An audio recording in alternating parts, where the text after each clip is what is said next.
We have freedom of speech in this country, and you of all people should appreciate that. You're supposedly a journalist. I don't live in Australia. Are you actually a respectable journalist there, or are you kind of considered a joke? The people don't like what you guys are peddling, which is propaganda. Thank you.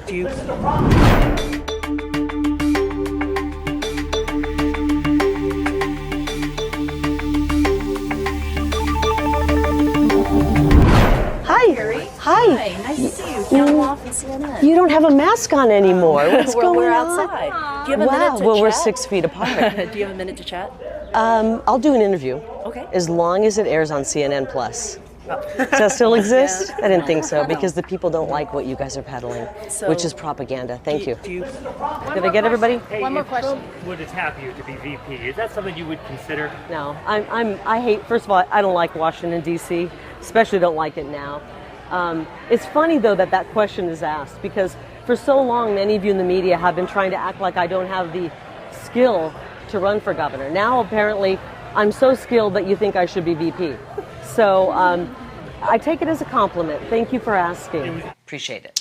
Just answer me this one question. Thank you. One more question, Kari. Well, no, I've already told you we're done. Thank you so much. I'm sorry that you asked the same question 3 times and wasted your time with the same question. I'm sorry you couldn't bring yourself to actually see the world in a different light.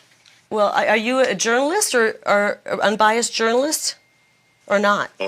Why are you trying to tell me how I should see the world? This is the way Trump people do it, yeah? This is what happens. You have one narrative and that's it. You can't think out of the box. Sir, I believe you have that narrative. You can sit in Australia without your rights, but we have rights here, okay?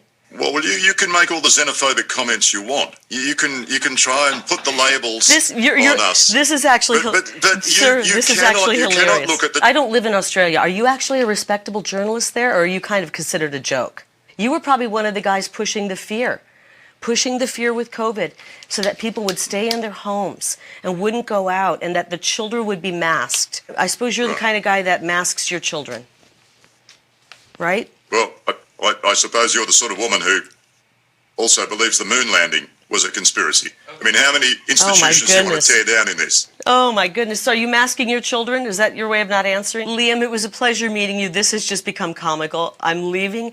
Actually, thank you for giving me a good laugh, because you actually make some of the crazy reporters and people at CNN look almost respectable. So thank you, sir. Appreciate your time. Thank you, Kari. It's been a pleasure. That guy's a complete nut. Seriously, a complete insane person. You said you feel like Joe Biden is dividing the country, but do you feel like Donald Trump is doing the same by falsely telling people that he won that election when he lost it? How does that divide the country? Questioning an election where there are obviously problems is dividing the country? Since when can we not ask questions about our elections? As a journalist for many years, I was a journalist after 2016, and I distinctly remember many people just like you asking a lot of questions about the 2016 election results. And nobody tried to shut you up. Nobody tried to tell Hillary Clinton to shut up.